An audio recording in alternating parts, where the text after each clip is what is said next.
Amen.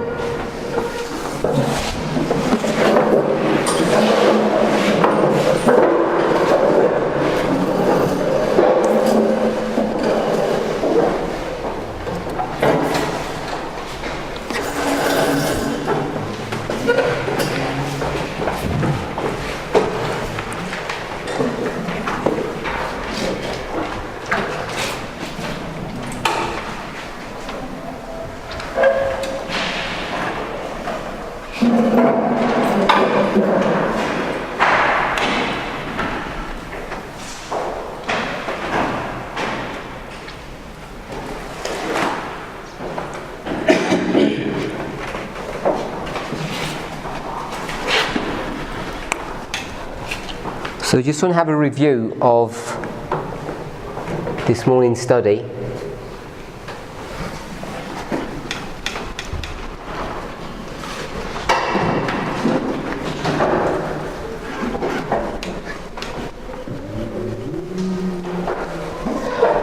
What are we looking at? What are we trying to understand?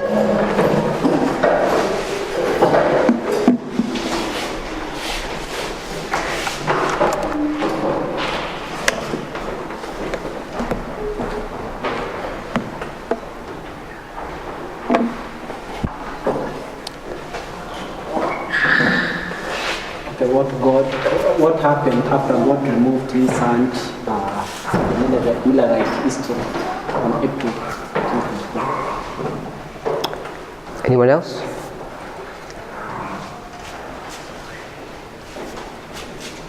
I think initially we were trying to look for the restoration of the gifts of the Spirit of God. So we're trying to understand Millerite history, specifically with respect to the midnight cry, because we've seen that the midnight cry has an application to 1850, and 1850 we make an application that there are many voices but there's only one true voice. So we want to try to explore what that means for us. That's why we're looking at all of this. And then in our discussion about the Millerite history from April 44 to October, we see a structure that parallels the history of the Sunday law. We see that in Great Controversy 611 and Early Writings 277. So we made that connection. Once we'd made that connection, we saw that we had quite a detailed study that can be seen over here of how we can parallel these histories. And not only are we paralleling the history of the Sunday law with 1840 to 1844, but then we can also parallel our own history from 2014 to 2019. We then went to some passages in the early writings because we want to try to understand the work of the second angel. So naturally, we went to the chapter called The Second Angel. We looked at the Advent Movement Illustrated. We also looked at the Loud Cry, all chapters that deal with the parallel work or the work of the second angel, and they parallel those histories. We then looked, or began to look at another illustration. And as we began to look at that, we saw that the Lord had concealed some information in order to bring a test or a point of decision upon God's people. We then tried to understand what was going on there, and we went to Early Writings 236. We didn't go to Early Writings 74, and we saw that the Lord has hid his hand over a mistake. So we're trying to understand what that hiding was, and we saw that it was his providential leading where he would no longer give them an increase of knowledge on the subjects that they were dealing with. And then we saw in April, once they've reached a point of decision, we now have a further or a secondary increase of knowledge. We began to discuss what that was, and we saw that was Snow's Midnight Cry message. And it has these 5 components to it.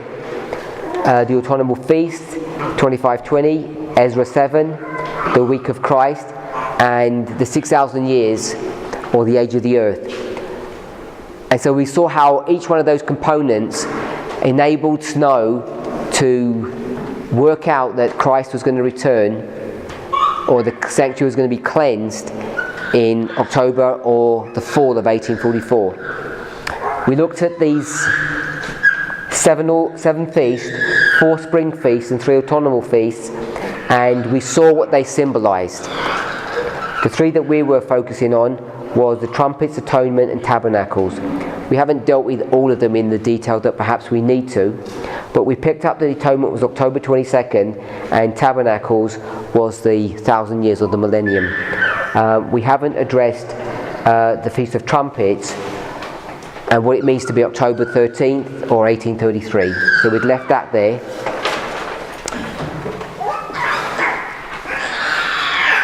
Then we started discussing Samuel Snow's message and what it meant and how it was operating. We know that there's a point of decision that's being made here. This is the one that we read from this one here, beginning to page 245, paragraph 1, the decision that they need to make. We then see in October 44, even though she doesn't discuss it this way, they also need to make a decision. And we have enough evidence to know that the decision that's being made here is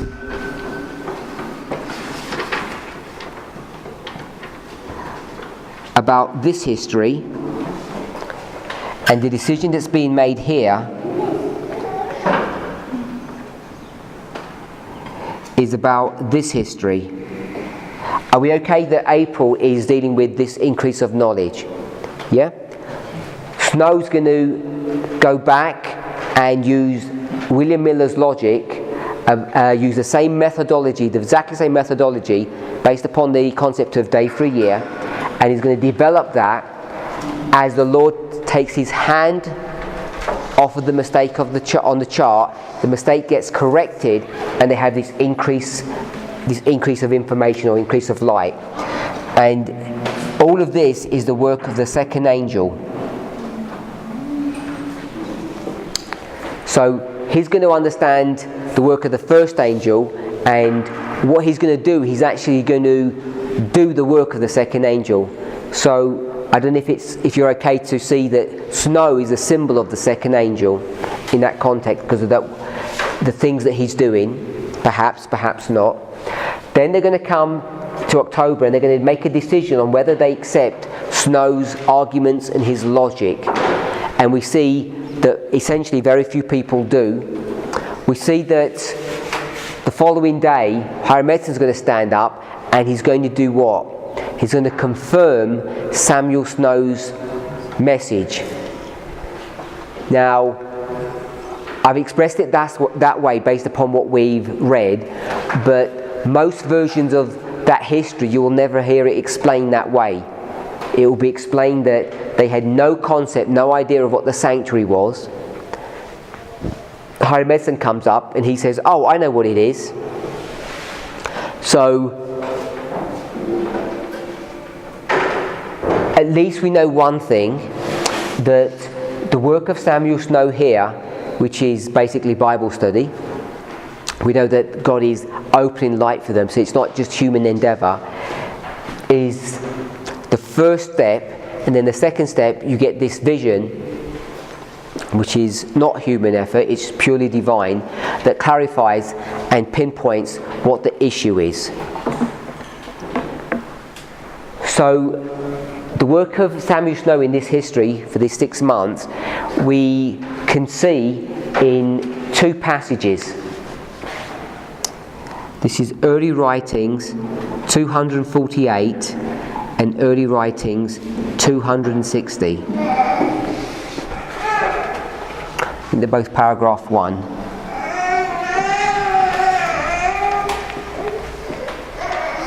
248 is this chapter another illustration, and we haven't read all the context of this. So let's go back to 248 paragraph 1.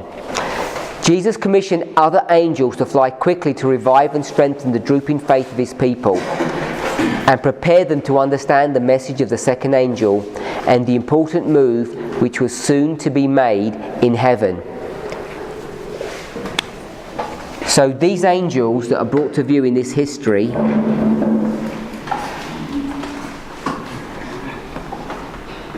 if this is April and this is October, they come in this history. We know that the second angel has already arrived, and when these angels come, it says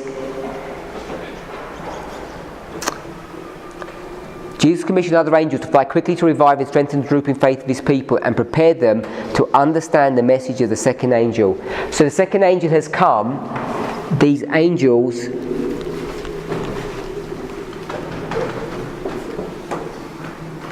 are going to be doing a twofold work. Understand the past and understand, I'm going to say prepare for the future. This is the past and this is the future. So I'll read that again. Jesus commissioned other angels to fly quickly to revive and strengthen the drooping faith of his people and prepare them to understand the message of the second angel, which is in the past. They need to be prepared to understand that, and also the important move which was soon to be made in heaven. So understand the second angel and understand what's about to happen. And so they're in between the second and the event in heaven. We can see all of that. Just read the next sentence. So the passage itself will tell us which angels these are. I saw these angels. So these angels are the other angels. Straightforward? Yes. These angels received great power and light from Jesus and fly quickly to earth to fulfill their commission to aid the second angel in his work. So, sentence before it says they're there so the people can understand the second angel, and now it says they're here to help the second angel fulfill its work. So it has this twofold work. First of all, it's to understand the message and to help the second angel do its work. So they have a twofold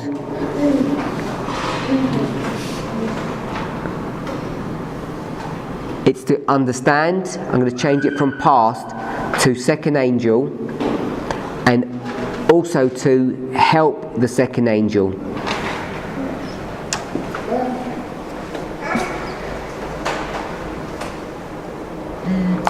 A great light shone upon the people of God as the angels. The angels are these angels, the other angels. Cried, "Behold, the bridegroom cometh, go ye out to meet him." Then I saw the disappointed ones rise, and in harmony with the second angel, proclaim, "Behold, the bridegroom cometh, go ye out to meet him." Okay, so we'll hold that there. So we know that these angels that are being mentioned are the midnight cry. The midnight cry angels. Are we okay with that? We can get that straight out that paragraph. So let's go to 260, paragraph 1. So these angels, before we do that, they're to understand the second angel, which was past, to help the second angel, and the other one is to prepare and understand the future.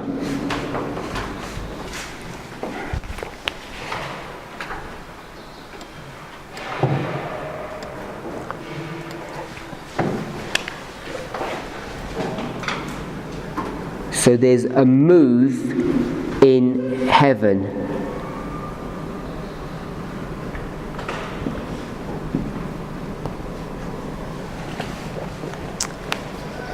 Now, if we didn't know the information that we know from 260, we could say that the move in heaven is what?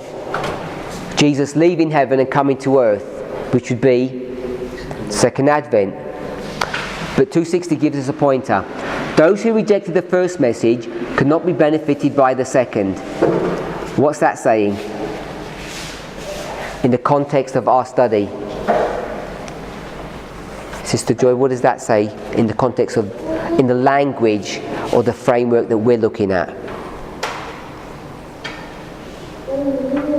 That the people who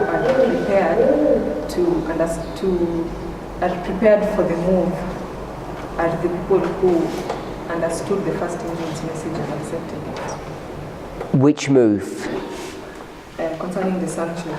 Okay, so if you want to be benefited by the work of the second angel in this history, you need to have passed this point of decision, and the point of decision is you need to decide whether or not you believe this history or not. If you believe the work of William Miller and his associates during these past 46 years, day for year of the methodology, if you had passed that test here, decided on the right side, then you could be potentially benefited by the second angel. But it's written in the negative. So if this is the second angel, what's all this history up to here? This is the first angel. Neither were they benefited by the midnight cry. So if you had rejected or failed the test in April, you had rejected the first angel, you couldn't be benefited by the second, nor could you be benefited by the midnight cry. So the midnight cry is an additional piece of information that's connected to the second angel, and the midnight cry in the concept of steps, first we have the first angel's message, then the second angel's message, then the midnight cry message. Because the midnight cry message helps you to understand the second. So if you didn't understand the second, you can't understand this one, obviously. Then it's got another role to help us with the second, and then it's to prepare us to understand the future. And what is the future? Future is the third angel's message. So we can see that the midnight cry is the most important message that there really is to grapple with. You can then see why 1840 here is the alarm. If you remember this, we had the alarm and the true midnight cry. The alarm could only be the alarm because it doesn't have all the details that we need. I don't know unless you know, that in 1840, are they expecting a second angel, let alone a third? Is that cry preparing them to understand the future in the sense of the second angel? I'm not sure if it is. So it doesn't have all the dynamics of 1840. But one of the characteristics that it does have, which is why there's a further evidence that 1840 is the alarm and not 1798, is because what does the midnight cry do? What characteristics does it possess? Here we are at the midnight cry, and what's the characteristics that it possesses? What's it doing? Sorry? So I'm suggesting it helps with the past and it helps with the future. So it helps with the past and the future. If we had gone to 1798, I'm not sure if we'd have been able to do that. But you can do it with 1840. What's the premier characteristic of 1840 here? Helps to accept Miller's message of 1818, which is past. Bit louder. It helps to accept Miller's message of 1818, which is the past. How? it confirms the yearly principle. So 1840 takes you into the past and it helps you to understand the past. And what else does it do? It doesn't only help you understand the past, it also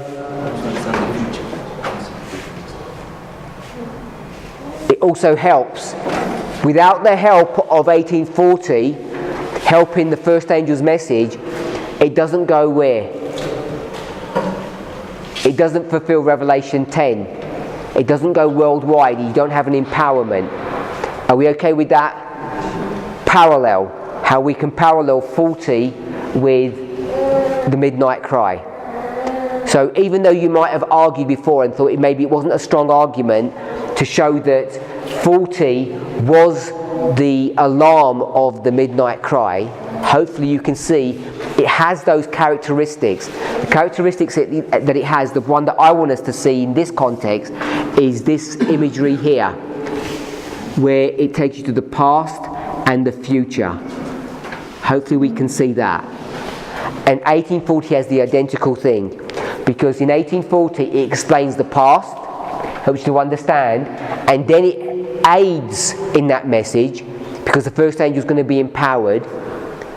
But then it also does what? It prepares you for the future. And did 1840 do that? It certainly did. It empowers this message. Even though they've still got 1843 there, it's still going to empower the message to take you to the forward. Forward. Part of that preparation is also 1842. If we can see that, it's not only going to bring you to the very end, it's going to show you this work. I know often we say 1842 is the foundations, but I don't know if we're okay to lay the foundations beginning in 1840. Does anybody have a problem with that? That they begin in 1840? Yes. You want to make a comment? I was saying also the military helps us in the present, not only the past and the future, but also the present. The present, what it has to do is to arouse, to awake people out of the sleep. Awake, because it says now is the high time to wake out of sleep. So it does three things. It's the past and the future, and then when we've got help, the second angel, then we can put present. So it's the past, present and the future. It has all those three characteristics. You see the same characteristics in 1840. The past, the future and the present. Because it helps the work. We know it's the first angel, but it helps the first angel's work come to a place of empowerment. Just as the midnight cry does. So we've got past, present and future. So hopefully now we've got a thread that runs through the midnight cry, had the identical characteristics. You've got past, present and future all tied together, and we can do the same thing with 1840. So I'm pretty sure now that when we marked the alarm of the midnight cry, it is 1840, if we weren't sure about that before. Neither were they benefited by the midnight cry, which was to prepare them to enter with Jesus by faith into the most holy place of the heavenly sanctuary. So in 248, this one here, it just says the move in heaven. It doesn't tell you what that move is. It could be move from heaven to earth, which would be the second advent, but now she specifically tells us that the move is from the holy place to the most holy place.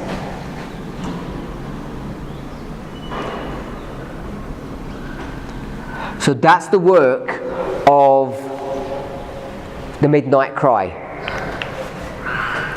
Everybody okay with that? My brother? Sorry? Repeat that. Okay, my brother? Okay? Could you just repeat what I said for Brother Andrew? So, you are looking at A little bit louder. the characteristics of the midnight cry, message, and from my writings 248, so that it helps us understand the second angel, which was the first because the midnight cry is after entering the field. It also helps you to understand the second angel, which is present, and it helps you to prepare and understand the future. Because we have a move that is in heaven, and that move that is in heaven is a future fulfillment of which is something in October October 22nd. And another point that we had was that since we have a past, present, and a future, going from the study that we have done earlier about the alarm and the true cry, we can also see the same characteristics in 1940, where we have a past, a present, and a future.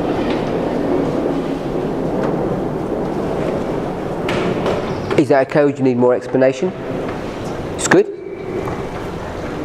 I just want to read the next sentence in 260. And by rejecting the two former messages, that's the first and the second, they have so darkened their understanding that they can see no light in the third angel's message.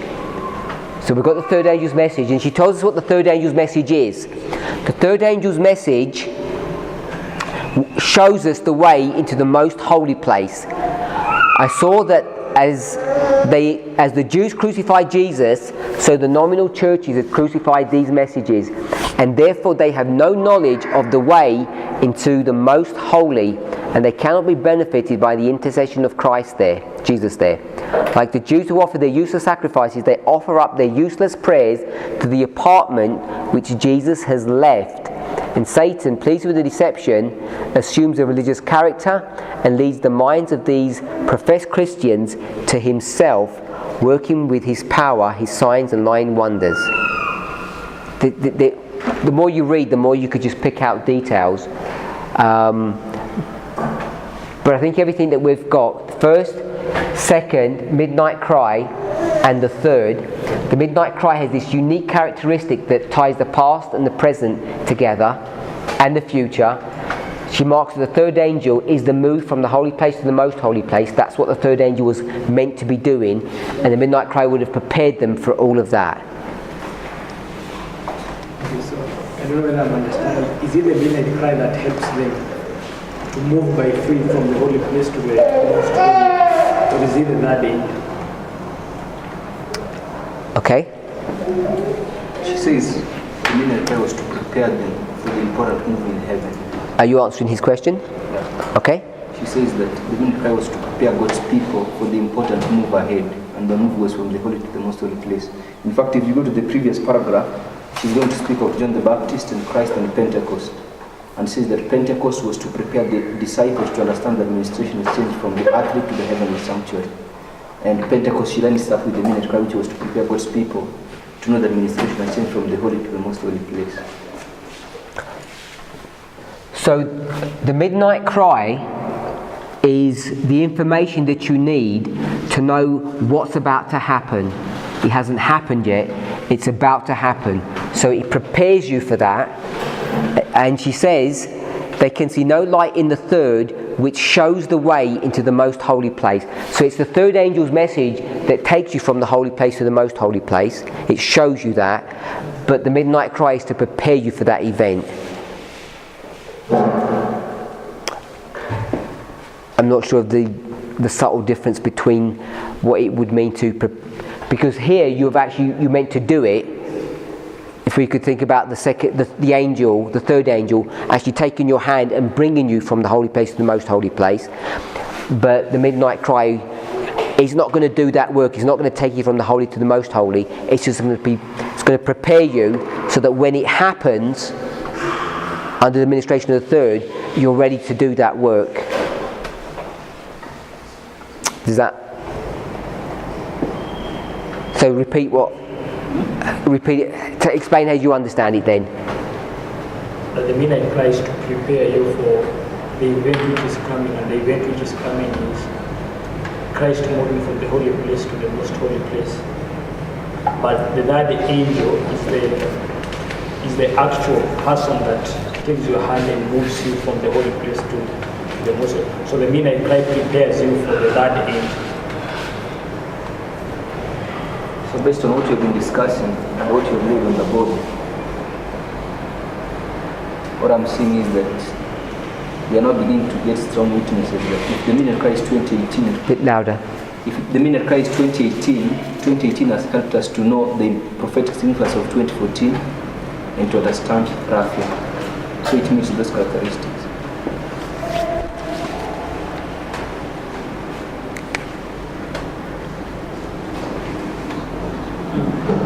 So, if this midnight cry here would be this one here, August the 15th, 2018, it allows us to understand, on this line it says July, but we would use this logic here as being April.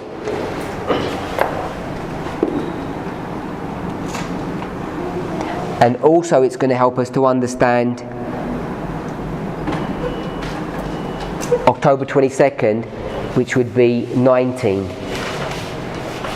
So 18 helps us to, it does three things. It helps us to understand the past, the work of 2014, and then it helps the message of 2014, and then it also prepares us to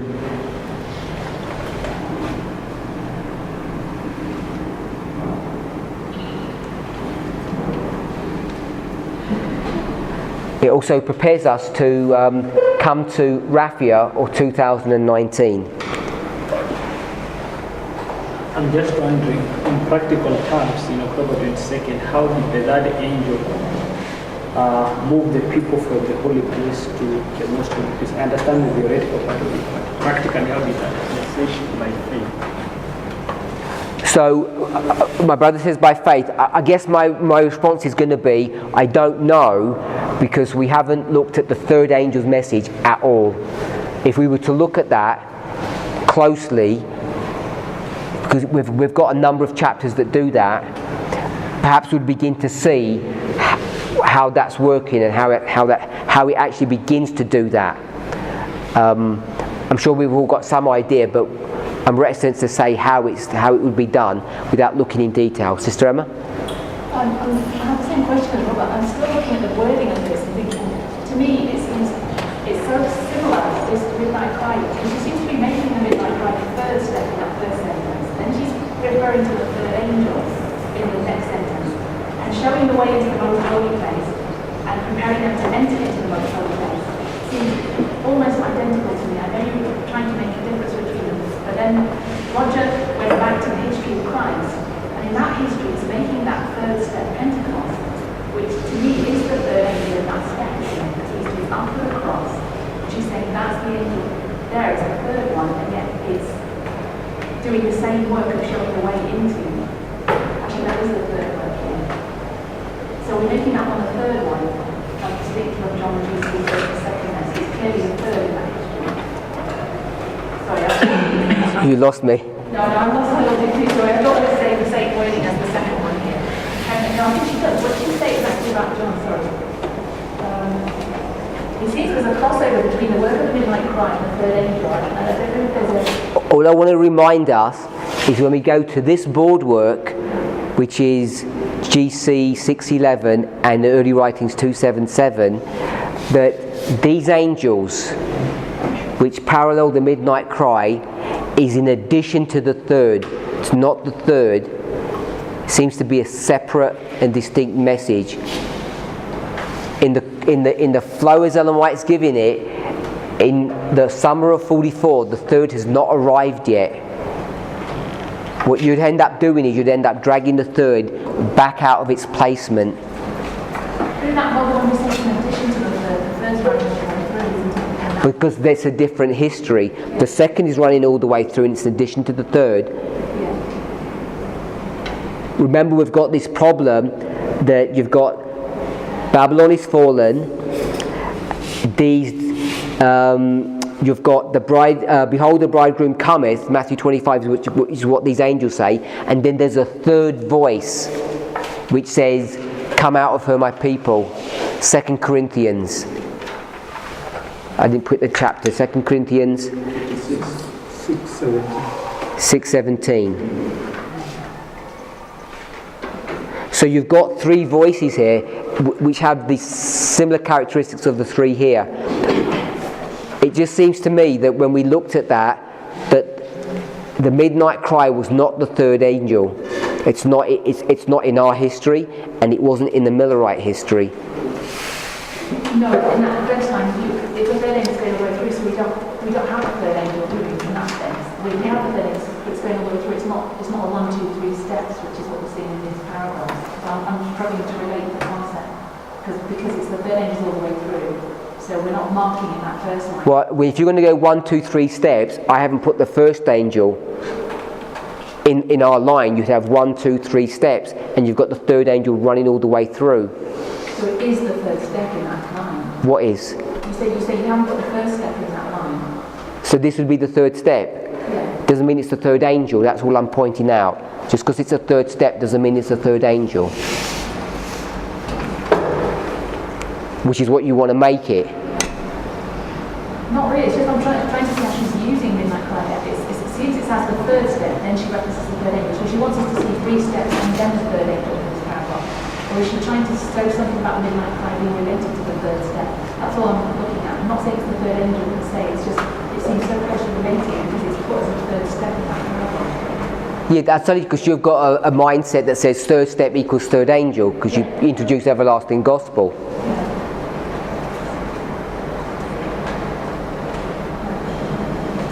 I'm just trying to go with what the words say. Unless I've read that wrong, to me it said the midnight cry prepares you for an event that's future, and the future event is the third angel.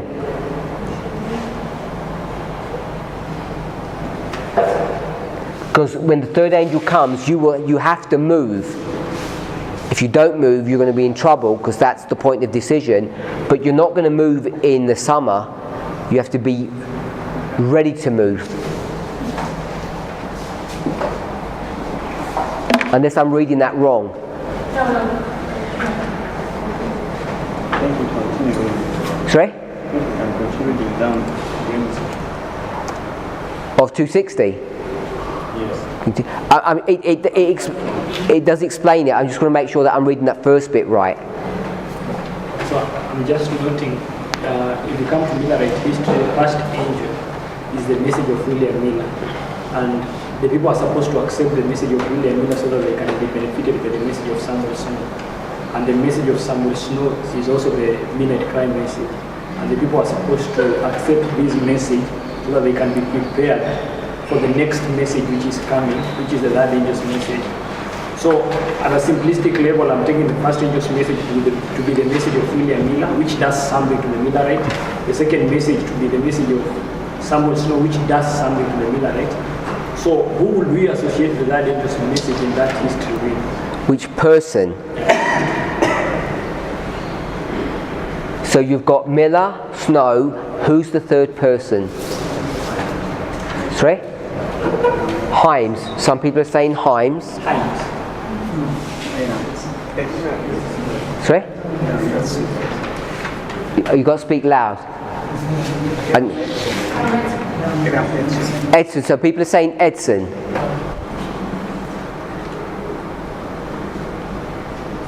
Anyone else? Okay, yeah, I'm also thinking along the same line. The third angel's message is supposed to move them from the holy place to the most holy place. And I'm understanding that this has to happen through a message. And the message that really moves them from the holy place and shows them that the most holy place has been opened is the message of Hiram, Edson, and later Sister White is also going to receive it. And what I'm noting is that how the third angel does his work is different from the first and the second, in that the third angel's message is going to do its work through visions. When the other ones were just, I think you can see the difference. The other ones were Bible studies that William Miller had come to conclusions with. But when you come to the third angel's message, how they are going to be moved from the holy place to the most holy place, is that the Lord is now going to begin giving people visions and showing them that Christ has moved from the holy place to the most holy place. I would go with either Hiram Edson or Ellen White, one of them. They are now, Or both? yeah? Or I would go with either with both or whichever the class is going to agree with. But I can see them now being the agency that the Lord is going to use to move the Millerites, the faithful Millerites from the holy place to the most holy place. And you want to highlight that it's done through vision, Through visions, through the gift of prophecy. as opposed to these other histories. So I have a question on what we are discussing. So we have understood the model of agriculture. And when we use it to mark Millerite history, we mark the third angel arriving on July 21st. So what are we marking as the third angel in that history? Say that again, I got lost. When we use the model of agriculture and overlay it over Millerite history, we mark the arrival of the third angel on July 21st. So what are we marking as the third angel? Is everybody familiar with that? Can everybody hear what he said? Some people didn't hear. Okay, I'm saying the Lord has opened up models that we can use to understand whether our lines are correct, and one of them is the model of agriculture. And when we take that model and overlay it over Millerite history, it's going to mark the work of the third angel beginning on July 21st. So what do we mark as the third angel in that history? So did everybody get that time? What I've tried to avoid doing is, as we've gone through this work, is try to avoid taking the agricultural line, overlay it onto the Millerite history, because it causes us problems. And the problems that it causes us is that it takes the third angel and brings it forward in time compared to where Ellen White does. And what I've tried to do is just follow what Ellen White's saying in her writings to develop this logic. So before we do that,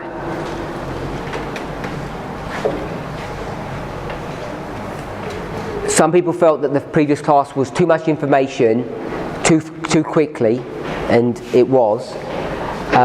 So does anybody have any questions before we have a look at that, what Brother Rogers is saying, based upon what we've looked at already, not anything new, just to question what we're saying there? There is that framework from 1798 down here, 1822. Where did we get 1822 from? We read that from Froome's work, Prophetic Faith of Our Fathers, Volume 4, and he said he did 16 to 18, which was 2 years, and then 18 to 22, which was 4 years, and 1818, he realizes that Christ is about to return in 1843, and he was so shocked by that, he says, I'm the only person in the world that knows this. And he didn't say that to exalt himself, he said that because he assumes he must be wrong. Because how can he be the only person that knows this and no one else does? So he doesn't want to do anything, he says, I'll study it more. So he studies for another 4 years to make sure that what he's teaching is, that what he's understanding is correct, because there's no one else who's preaching this. So that's what that 22 was. Then the second one is on October. Which one? This side here of the feast. Over here? Yeah. Oh, the October 13th. Okay, we haven't done the October 13th yet. I know you've asked a few times. Okay. When we were reading Samuel Small article, he had clarity in the earthly sanctuary, but you can see there is vivid understanding of the apartment holy to the most holy place. That there is. He doesn't have a clear understanding. Okay. So he's saying that Christ is coming from the most holy place, that is heaven, to this earth. What does he have clarity on? You said yes. He understands about the work of the high priest. The earthly. The earthly. But he doesn't understand the heavenly? Even about apartment of the. What does he not understand about the heavenly? So he gives us about, he talks about what was happening in the heavenly sanctuary, about the high priest, in the work in the. So he says high priest, and then he says what about the high priest? Moving from high priest is Jesus. He mentions high priest type, and then says what? So he's going to say the high priest is Jesus. Then what does he talk about? Let's talk about Muslim. Then he says on the earth, the holy place, to the most holy place, and he says that's what? Heaven itself. Sorry? Heaven itself. So he says it's the same. Holy place to the most holy place. And then he says most holy place to the people. He says is what? He didn't say holy place. When he comes out of the sanctuary, you can read it how it's worded. It says, now the important point in this type is the completion of the reconciliation and the coming of the high priest out of the Okay, so I'm out of the holy place. okay, holy place, because he's gone from the most holy to the holy. Then he goes on. Wait, the most holy to the holy to the people. So, what does he say that is? Don't read it. Yes. He makes an application of Christ coming now. No, he's not making an application. He's saying this is the antitype. And I don't know if we'd normally say application is antitype is application. I don't think we use the way we're using application in this movement nowadays isn't type antitype. When we say type antitype, I could take those arrows out and say they're equal. I don't think type and antitype is an application. But it's the second advent, which is what you just said. I agree it's the second advent, but I'm just contending that I don't think the word application is right, because we're using application in a different way. So what does he not understand about the antitype?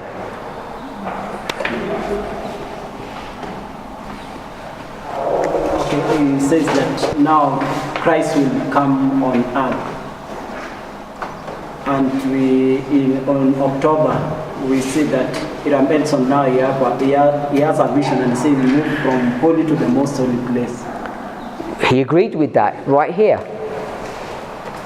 The same date.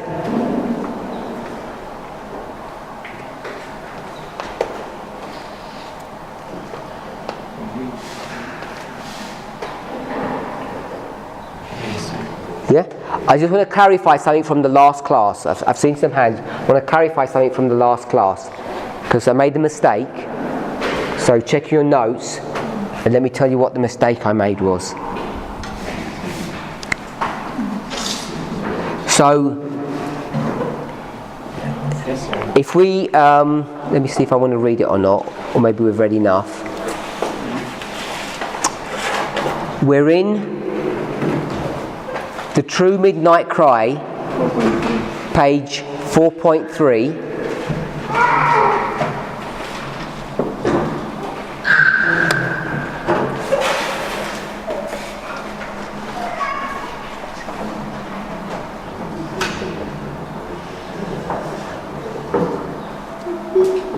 A few sentences from the beginning. It begins with on the first day of that month. A couple of sentences down it says another type is given in Leviticus 23 verses 26 to 32. That is the Day of Atonement or Reconciliation. On the 10th day of the 7th month, in which the high priest went into the most holy place of the tabernacle, presenting the blood of the victim before the mercy seat, after which on the same day he came out and blessed the waiting congregation of Israel. He's italicized same day, because he knows it's the same day. Then he gives some Bible verses. Now the important point in this type is the completion of the reconciliation at the coming of the high priest out of the holy place. The high priest was a type of Jesus, our high priest. The most holy place, a type of heaven itself, and the coming out of the high priest, a type of the coming of Jesus, the second time, to bless his waiting people. So just want to make sure we understand, even though I've done it this way, he hasn't quite done it exactly that way, because he says what? He says the most holy place is what? He says it's heaven. So when he says coming out of the holy place to the people, he's not doing it via the compartments in the way that we do. So he's not saying most holy place to most holy place in the way we do, like in the exact sanctuary model. Okay? But the intent is the same. So the mistake that I made is when it says after which on the same day. So if we're here and this is the 22nd of October,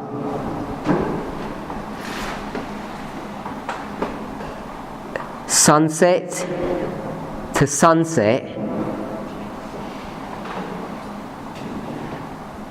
this is night and this is day, so it's night and day.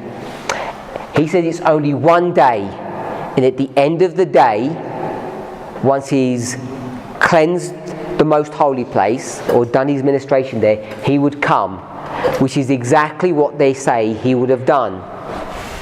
Yeah, he would have come at sunset, so everything would have worked. And we know that's one day. And the mistake I made is I said 1 day equals 1 year, and then I mistakenly said 1 day equals 360 years.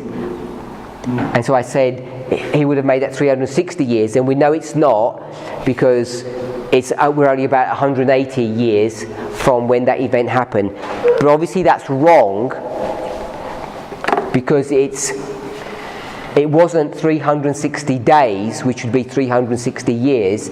It's only 1 day equals 1 year. So if he was going to use day for year principle, how long would it have taken for Christ to come back down to earth? When would he have come back down? If he began on the 22nd of October 44, he would have finished it when? He would have finished it on the 22nd of October 1845, 1 year into the future, if we were going to do day for a year. So maybe that would have worked. Maybe it would have worked. So that argument that we had isn't correct. We just to scrub that out of your argument. It's 1 day. If they were going to use day for a year, it would have been that. So the question is, does that make sense? If you had questions, hold your questions, because I just want to address this. When we take 1850, was 1850 longer than it should have been? Or is 1850 already programmed into the calculation of God's prophetic calendar? Does everybody understand my question? Could 1850 have happened in January of 1845? Could it have all been concentrated in and squashed into an hour history? Or was it always going to be 1850, like it was always going to be October 22nd, 1844? How do we see that? Was it something that was forced upon God because of their issues, or was it already built in and it was always going to be 1850? You said? It is 1850. Okay, so why are you saying that? Okay, the 1 day, 1 year principle, I don't think it applies in the intervals between 1844 and 1845. Why? I don't think the work of the cleansing the sanctuary should have been a 1 year event. Why? Maybe there's a question I wanted to ask. at the point of these trumpets, which would link to the same. I don't think if the intervals work with the autumnal festivities, the days would coincide, and the dates should have coincided, but the intervals, I don't think if they really work. Okay. It's like October 13. If we will take that one as the feast of trumpets, then it is supposed to be a 10-day interval from October 13 to October 22nd. Mm-hmm. So if we will take 10 days, then that one would apply 10 years, and this date is not that far. Okay, so you're saying when you get to October 13th, it's day for day. Yeah. So if you're going to use that logic, why is this not day for day? Yeah, it would not work that way. If we're going to insist this is day for a year, then this would have been day for a year. Yeah. It would have been 10 years from October. Okay. Any other thoughts about the 1850? Does it have to be 1850?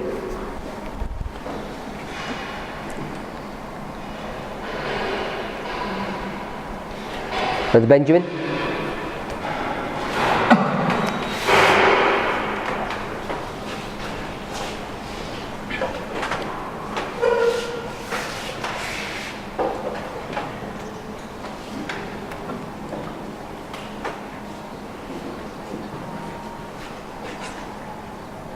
My brother at the back.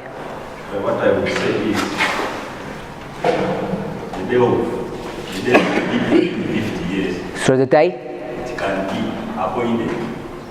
But the they tell us that you can hasten this coming, or you can hasten those days, but they are fixed. Okay.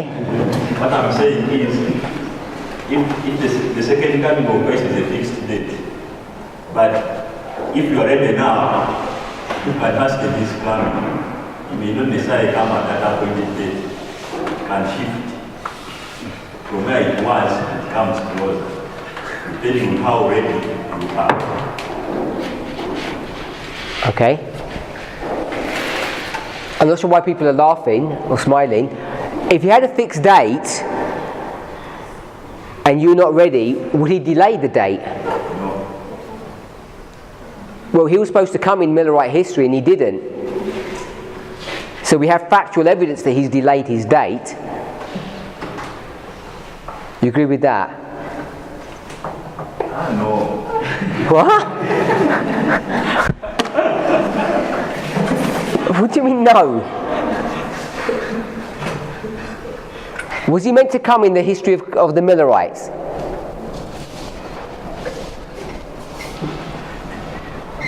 Or is that a figment of my imagination?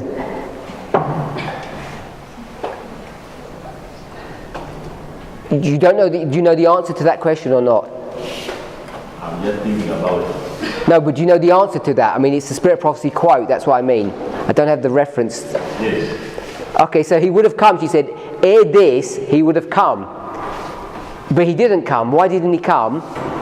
It wasn't neglect on his part. It was neglect on our part. So he's delayed. So we know it works the other way around. So therefore, the logic is it may work the other way when we do hastening. 1850, Brother Robert.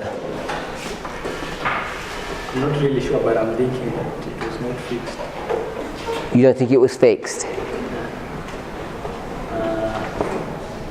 Because I don't see any. For example, in my mind, 1863 was fixed because we had the pattern of the 2520. But 1850, I don't see any. Okay, so let's go with. I thought 1850 would be an easier pill to swallow, but if we go to 1863, you're going to say 1863 is the second advent. So if 1863 is the second advent, then this rule here despite my mistake, it's still you still can't use day for a year anymore after that. So you agree with that? So our logic is, if 63 is correct, you can't use day for a year anyway, because it would have been, from here to here, it would have been 19 years before he would have finished his work in heaven, his ministration in heaven. Or, because it doesn't take him that, I don't know how long it takes him to get from heaven down to earth. I don't know if we know exactly how long it takes. Do we know how long? It takes to do it. To get from heaven to earth at the second advent. Do we know how long that? I mean, it seems to me more than a few hours. I don't know if it's a couple of weeks. At his revelation, went in the morning and came back in the evening.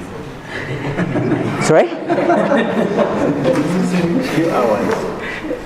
No, I mean, he can do it instantaneously. I'm not arguing how quick he can do it, but I get the impression from Ellen White's commentary at the second advent, when he comes, it's not instantaneous.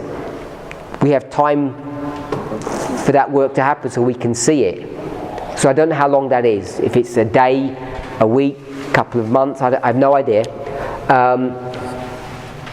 But so I'm saying this 19 years that we have here is a lot longer than 1 year. So you can't use day for a year because of that. I don't know if you think that's a sound argument. That was the argument I was going to make about 1850. Because 1850 has to have happened first before he could have come. But if we were happy to use 63, any other argument? It's one that we used at the very beginning of our class. In fact, it's one that Brother Robert used, I think, at the beginning of our class, or observed.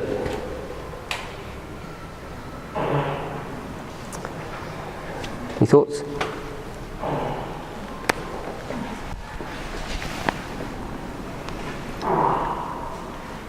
(538 to 1798) is what? Brother Robert?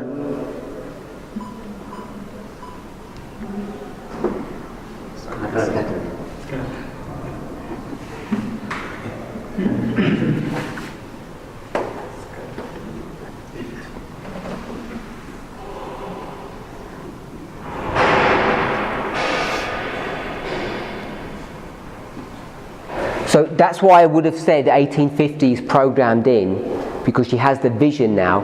You might argue that she has the vision, she could have had the vision before, if they were ready before, but I'm not sure.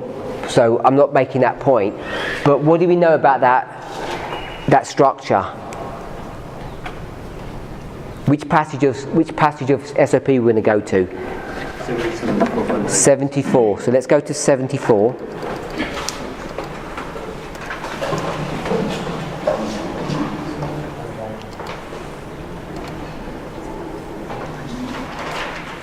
As we're turning there,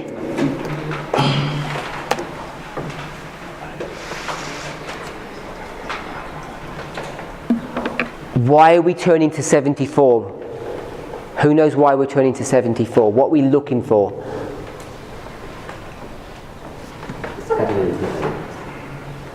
A bit more than that. Anyone else? To see whether 1850 was fixed. No. Vision. Sorry? A vision. Our vision. No. The principle that governs scattering and gathering. The principle that governs scattering and gathering. Brother Robert? I forgot what I was saying. Okay. Sister Joy? You want to develop that thought? We'll read and then. September 23rd, the Lord showed me that he had stretched out his hand the second time to recover the remnant of his people, and that efforts must be redoubled in this gathering time. In the scattering, Israel was smitten and torn, but now in the gathering time, God will heal and bind his people. In the scattering, efforts made to spread the truth had but little effect, accomplished but little or nothing. But in the gathering, when God has set his hand to gather his people, efforts to spread the truth will have the designed effect. All should be united and zealous in the work. I saw that it was wrong. This is the bit that Brother Paul wants us to see. I saw that it was wrong for any to refer to the scattering for examples or principles to govern us now in the gathering. For if God should do no more for us now than he did then, Israel would never be gathered.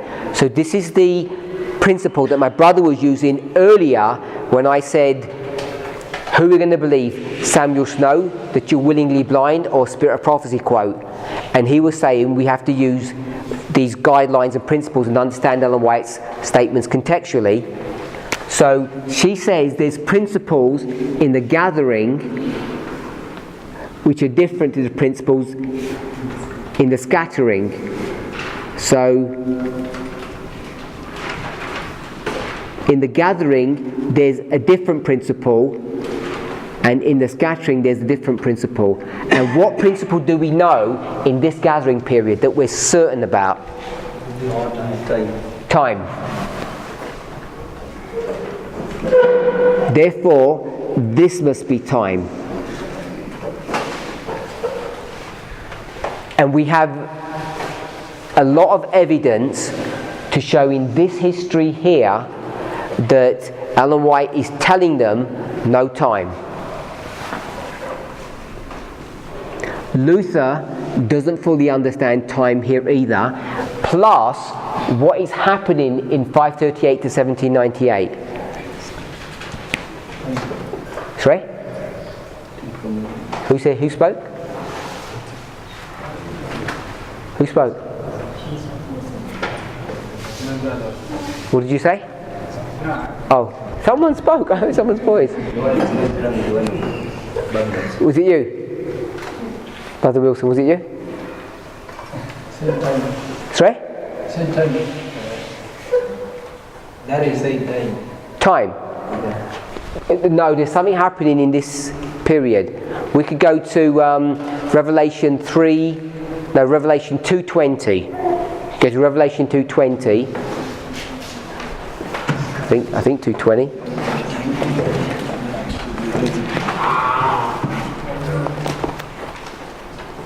Yeah, 2:20. We can go to Revelation 2:20. What's happening there, Brother Wilson? 2:20.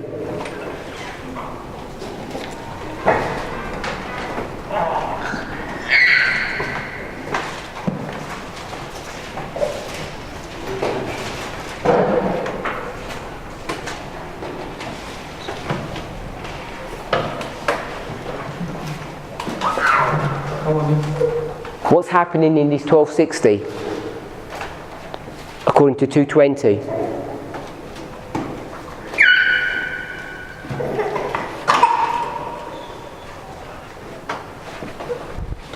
Let me see, maybe my verse is wrong. So you're worrying me now because maybe I'm giving you the wrong verse. Yeah, 2:20.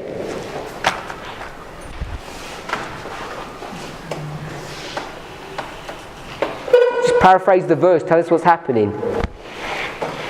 Explain the symbols.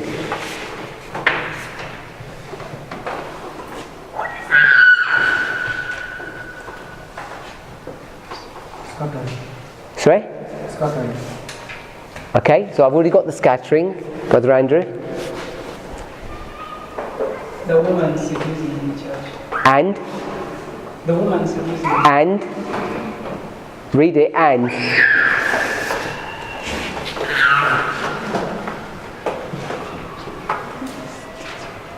And fornicating.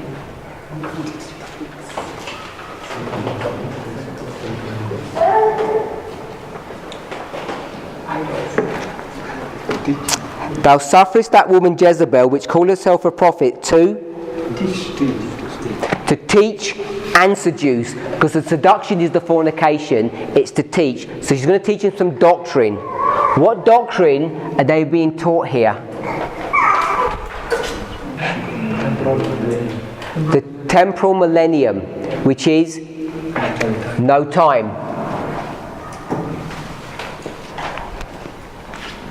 So we have here clear evidence that there's no time and clear evidence that there's time, and we're going to use this logic to develop this structure. So when we come to this history here, 1840 to past 1840, we're in this history, you can't use day for a year. Ellen White says you're not allowed to use it because we're in a scattering. So not only do we have 1863 that says that's when Christ would come, so it's a lot longer than one day or even 1 year, you're not even allowed to use the principles of day for a year after the scattering. If we're okay with that, because we came across that right at the beginning. I just want to see Yeah? something I don't understand. Go against the logic. How is the temporal millennium not time? Because he's saying that we haven't enjoyed 1,000 years. Okay, so the question is, what is the temporal millennium and why is it the subject of no time? Sister Joy? Sorry, have a drink and then answer the question. The temporal millennium, why is that no time? Explain what the temporal millennium is in the context of time. So it does not really give a specific time for the coming of Christ, but it's showing that before Christ comes, we will be having 1,000 years of peace and prosperity.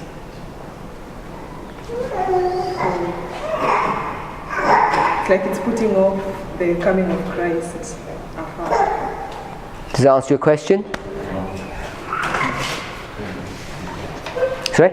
Oh, you didn't hear the question, sorry. Okay, let's hear the answer, sorry. Have another go. The temporal millennium is talking about 1,000 years of peace and prosperity before Christ comes. And it's not really giving a definite time for the coming of Christ, but rather putting off the coming of Christ. Brother Rogers?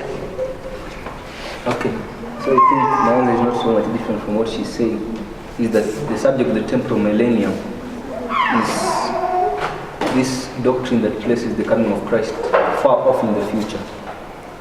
No time, but it's going to come sometimes in the future, after the whole world has experienced 1,000 years of peace and prosperity and conversion. So, if it's 1,000 years, how comes you can't mark the beginning and the end?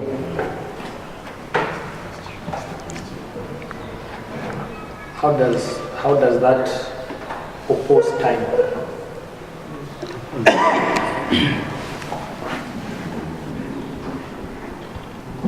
Got 1,000 years. So at one level, the reason why it opposes time is because it's thousands of years in the future. It's like, well, not thousands, it's hundreds of years into the future, so it has no relevance to you. So you can just carry on because you know Christ isn't going to come. So it's a peace and safety message just at that simple level. So that's one issue about it. And the other thing about the issue of the temporal millennium and definite time, there's another component to it. Secret rapture. It's about the secret rapture. So where do you begin your 1,000 years? You don't know because you have no marker for it because it's secret. So you have this concept of the secret rapture and you don't really know when the beginning is going to happen because it's all secret. Today they've developed this message to the degree that if you're flying in an aeroplane, the pilot goes to heaven and you crash the aeroplane. So I don't know if you know that or you've seen the movies or read the books. I don't think theirs was that crazy. It wasn't like that. It was sort of just some spiritual thing where Jesus would enter into your heart, you become spiritual, then you'd have this whole 1,000 years of peace. And they use that verse in saying no one knows the day and the hour. That was their fundamental verse. Which verse is that? In Mark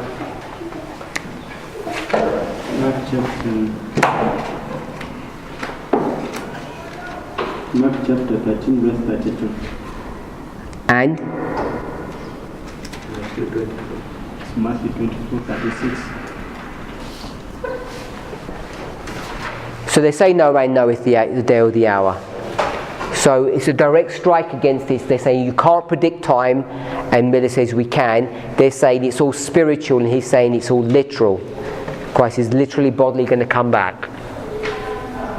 So I wanted to mention that because it's not 360 years. That was a mistake. It is 1 day is 1 year, but it couldn't have been a year if the 63 is correct. I'm inclined to think 1850 is the fixed date. I don't think I can really prove that. I don't know if you could say, because 1850 is Pentecost, and Pentecost is the loud cry. I don't know if you can make that assertion, or it just works out that way. But I don't think you can use the same rules after 44. Okay, people had some questions. So, in 2019, when we see the change of dispensation. So when? 2019. 2019, there's a change in dispensation. We see change of dispensation and how it is. When you say, can we see? An important move in heaven. Are you asking what that is, or? Yeah, in 2019. What is 2019? So, I'm not sure what question you're asking me that you don't know. So, according to the line which we read, in October 22nd, we see a move in heaven, and that is dispensation and movement from holy place to most holy place. Since it started in 2019, now how can we see it in 2019? What happens in Daniel 12:1?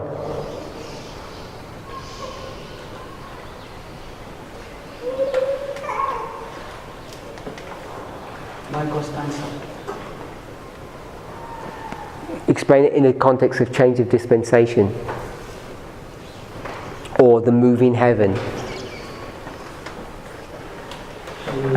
He moves from the most holy place to outer court. So if that's the close of probation, or the beginning of the binding off, then you'd have those characteristics of 2019.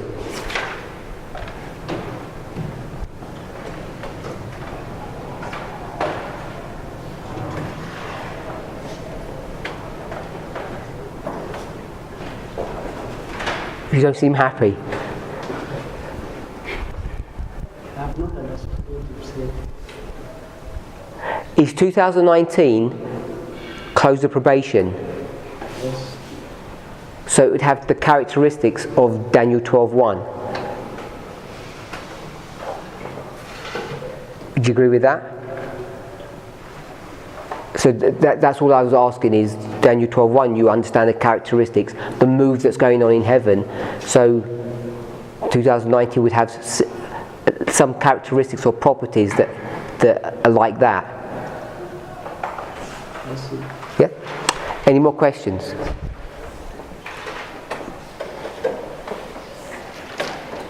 I didn't fully understand.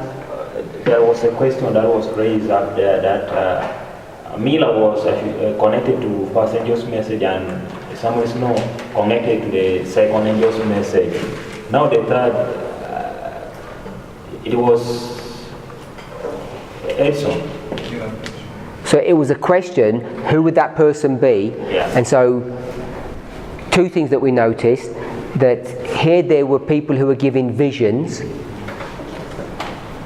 Hiram Edson and Ellen White, and they seem to be the people that are raised up in that history.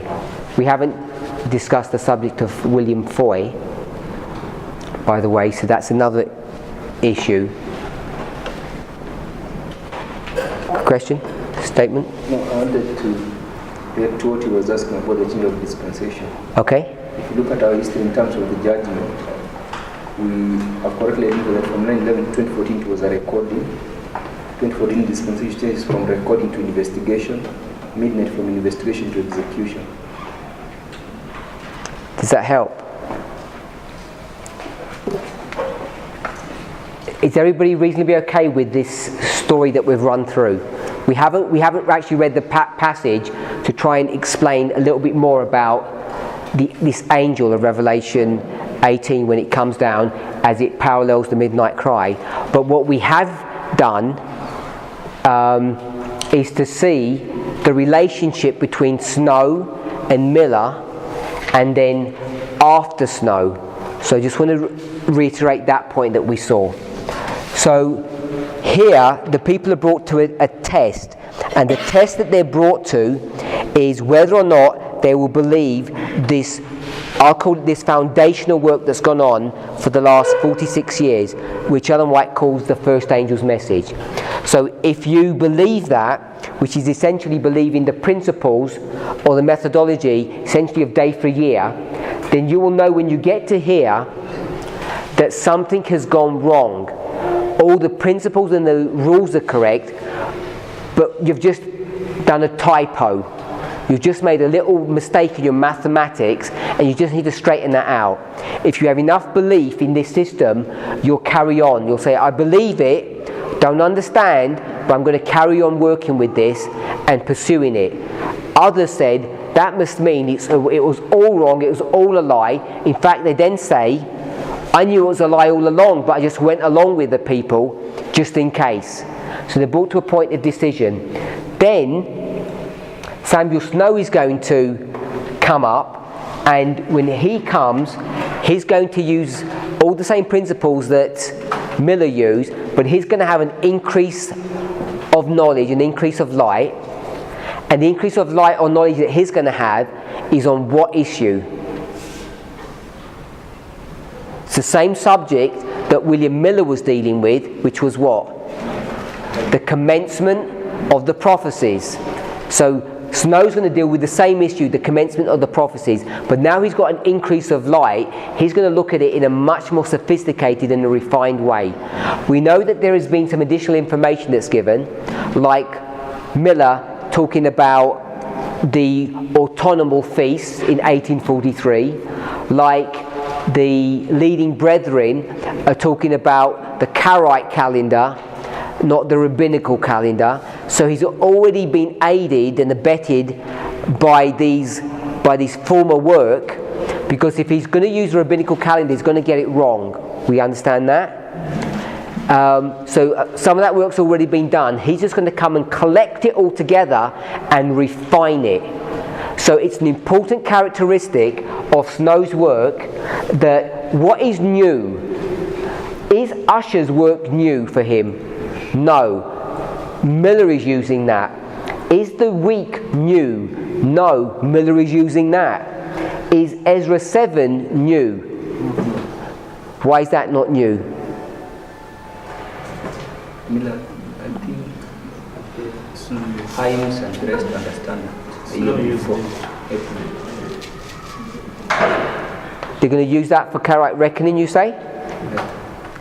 Sister Emma? You already used it for 706, and you already used it for 3. So, even if they don't understand the intricacies of the first day of the first month, like Snow's going to do, they're using Ezra to calculate what? 457. So they've already used that. It's just a refinement. However much they knew or didn't know. 677, Leviticus 26, that's all there as well. And the autonomal feast, we've just said, Miller already understood that a year before, in the late winter or early spring, I'll say spring of 43. By the way, when Miller says autonomal feasts, what's he talking about in his mind? What's he thinking? Autumn of what? Sister Emma? He's talking about the autumn of 1843. When it comes and goes, what do? They go back into, I'll call it apostasy, into their apostate position, their fallback position, and say, well, we've got another 6 months to the spring. They do this all the time. They always revert back to some fallback position which is always a wrong one. Instead of saying, we made a mistake, let's properly evaluate what the mistake is, and they're just saying, okay, it can't be autumn then. We'll ignore all of our logic, rip the sheets up, and we'll just go back to the spring. It's some of the reasoning that they're using to me seems very, very strange. A repudiation of their faith.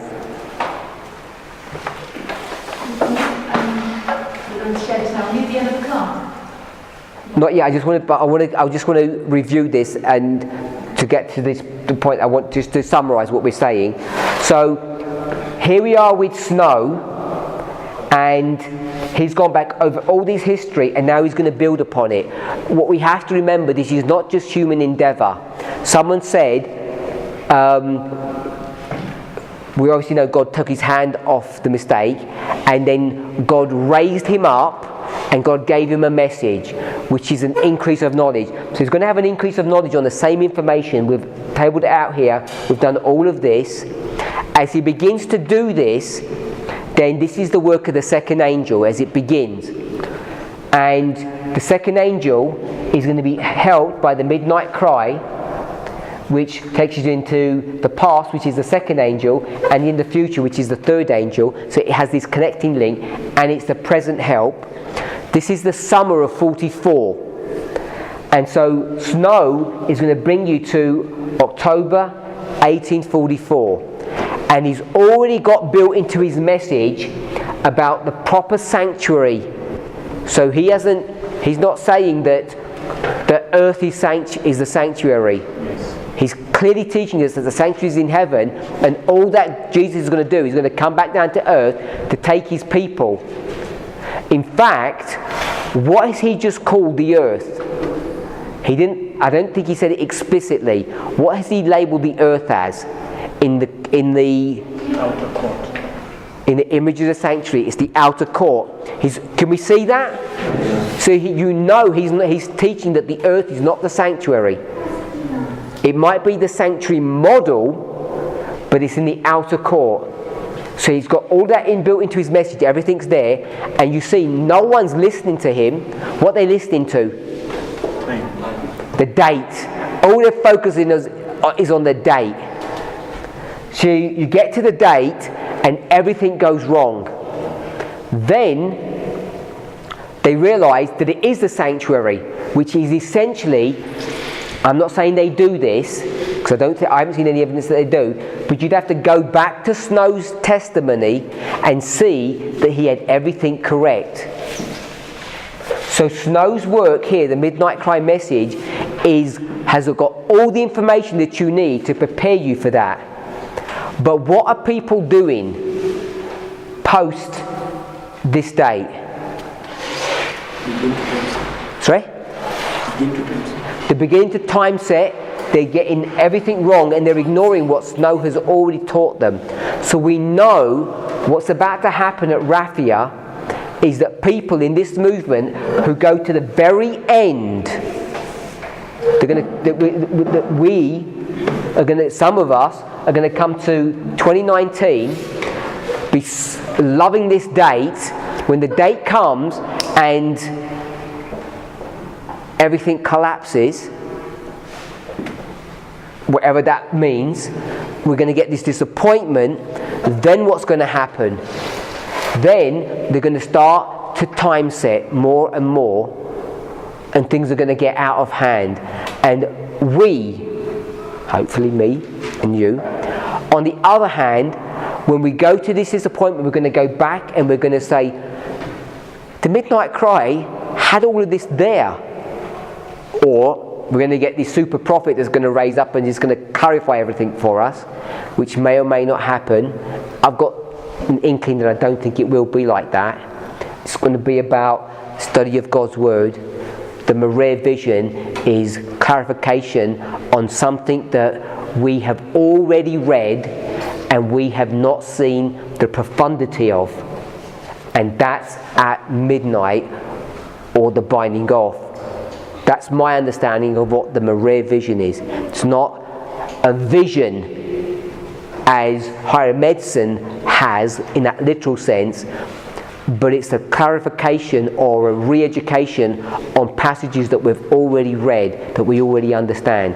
In this history, it's already there, but we need to go back, and it's already inbuilt into the message. So that's where we got to. I think we've got a lot of information about 2019, and I don't know if this is the only story, but it all seems pretty negative, the way this class has taken it. Sister Emma, you're desperate to speak. I'm having a few thoughts, but I don't think this is completely not the way to apply it. Okay, so going back to the quote in Elisha, September 23rd, it's called the gathering time. In this passage, she starts with this thought about scattering and gathering, and then she goes to reference the chart of 1843. She talks about the Lord moving his hand. I'm just seeing a link between his hand, because his hand is set to gather his people, and his hand is removed from the mistake in the next part in that paragraph. So I'm seeing a link between his hand being used to gather and being removed from this mistake. So I'm looking at 1844, April 44, and we're saying that they didn't have to make that mistake, but they did.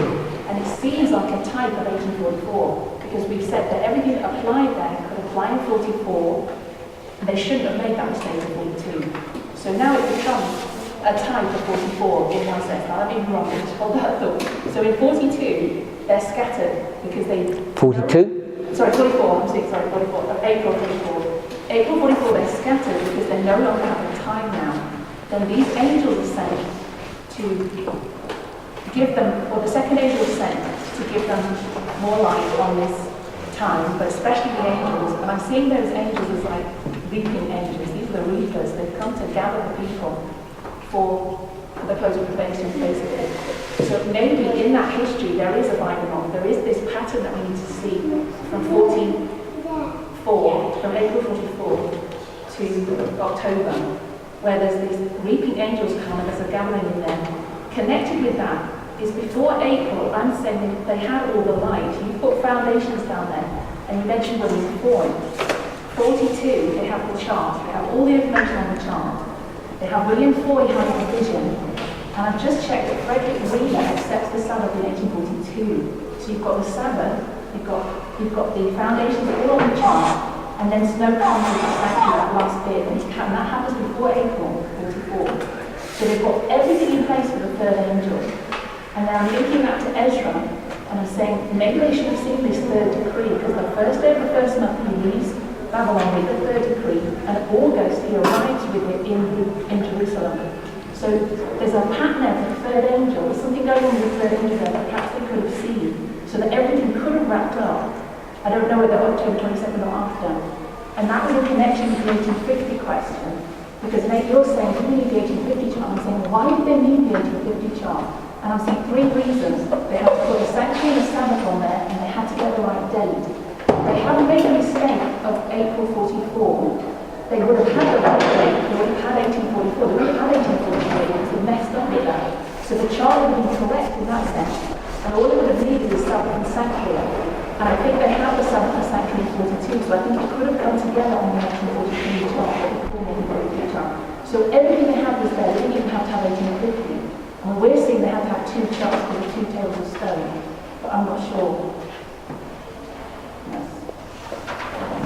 I don't know how you're going to get reaping angels in this history unless you can build an agricultural model to defend that. I'm just seeing that perhaps the third angel could have done his work in that history or begun to get to it. Third angel's message comes in two steps. Investigation and then binding. So you'd have to see where the investigative judgment would begin for that to happen.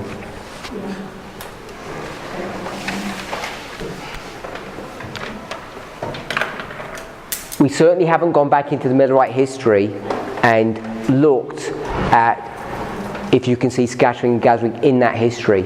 So I don't think that is off base. That seems a pretty sound thing, because once you don't have time, fanaticism enters the movement, which is a scattering period. Okay, question or statement? Okay, I wanted to ask about Hiram Edson. Can we say that he was a keen student of Samuel Snow, so that God could favor to give him vision on 23rd October. I think that's a reasonable position to take. He's accepted what Snow says, he believes it, they're going back, encouraging one another, deciding what to do, and then he, because of his faithfulness, is going to be selected. So I think that's a reasonable assertion. This one thing in brain that says that. Louder, please. Snow is saying that he's relating something about the life of Christ. That after the baptism of Christ, the Jews never knew him. Yeah, so there's a point where by the time we reach to that point, many people, because... Which point, sorry? 2019. Because they have not known the message of Snow at this time. So I'm relating it to this time whereby the Jews never knew who Jesus is. Just right after his baptism. Only John knew him. Good point. What did you say, sir? Could you just repeat it louder? He's saying in Snow's 29th cry, he's bringing a point whereby he's saying that right after Christ's baptism, the Jews never knew him. Yeah?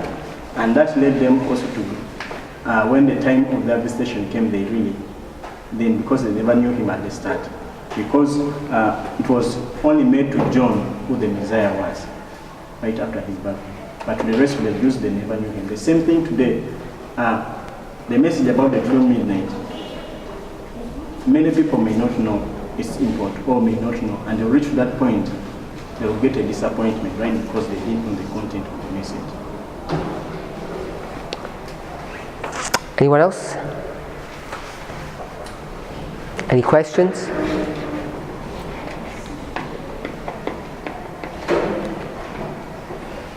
So maybe tomorrow we'll try and overlay an agricultural cycle on top of this to see what we can glean from that. It becomes, we'll have a think, maybe we will, maybe we won't. Just want to add another point, if we're going to go with William Foy. William Foy has his vision in 1842, which is not a coincidence. When I say 1842, I don't know if he has both of his visions in 42, but it's the second one that I'm referring to. Someone told us up here he had 4 visions, but only 2 of them are recorded. I don't know about the other 2, when he has them, when he doesn't. Alan White goes to one of his meetings, I think actually sits with his wife, so she's aware of that. So he's quite famous in this history, repeating his story. What is his second vision about? Judgment.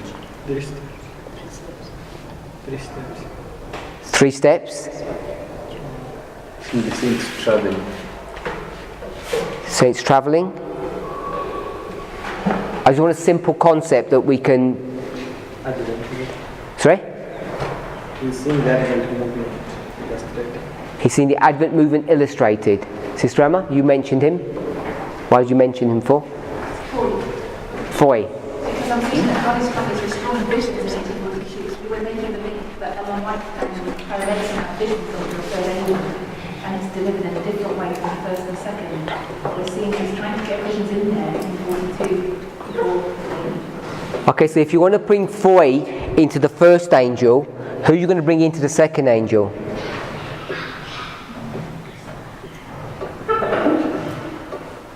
Who are you going to bring into the second angel?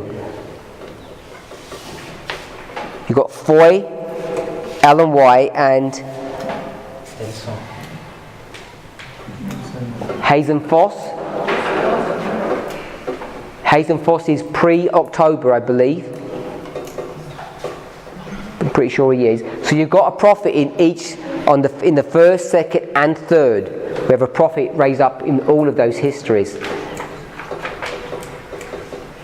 So based upon that argument, did we have a prophet that was raised up in our first angel's message in this movement? Did we have a prophet? Never knew him. No, I mean a proper pucker prophet that has visions. Not Miller's prophet. false type prophet? No. So we know we didn't. We're almost at the end of our history, and we haven't seen any sign of a prophet at the moment.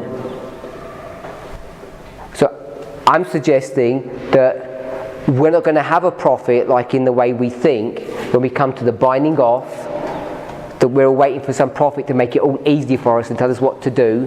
So we go to an oracle. I don't think it's going to work that way, just based upon these previous histories. So I would suggest this in closing. William Foy's message is about the third angel's message. He's preparing them that the third angel's message is about to come. That's what I think he wants to teach us. Sorry? Under the first, not the second. And he's doing that under the first. He's doing it under the first angel. And the other thing I want to suggest is he has the vision in 42, but where is he in the vision? Can you have a vision in one time period and actually be taken out of that literal history, put into another history, and you see the vision? Yes. You were familiar with that? Revelation 17? We can do that, it's not unusual. Where is he plucked out and taken to? Or maybe you haven't thought about it before. I'm suggesting that he gets plucked out of 42 and he gets put into 40. 44. I'm saying he gets put into 40. He gets put into 40, and that's where he sees that vision. And in 1840, when he sees this vision, sorry? The angel says, or the voice says, he's not coming yet because he's got 3 steps to take before he reaches where? Before he reaches earth. And where is he at the moment? He's in that boundless place by the judgment bar of God. And we know what the bar of God is. It's a court case that's been set up. So I think there's evidence that in 42 he's been given a vision, obviously of the 3 steps, 3 angels' messages, but that angel who's taking the 3 steps hasn't quite reached the earth yet. Whether or not we're going to argue that's Christ or the third angel. Let's pray.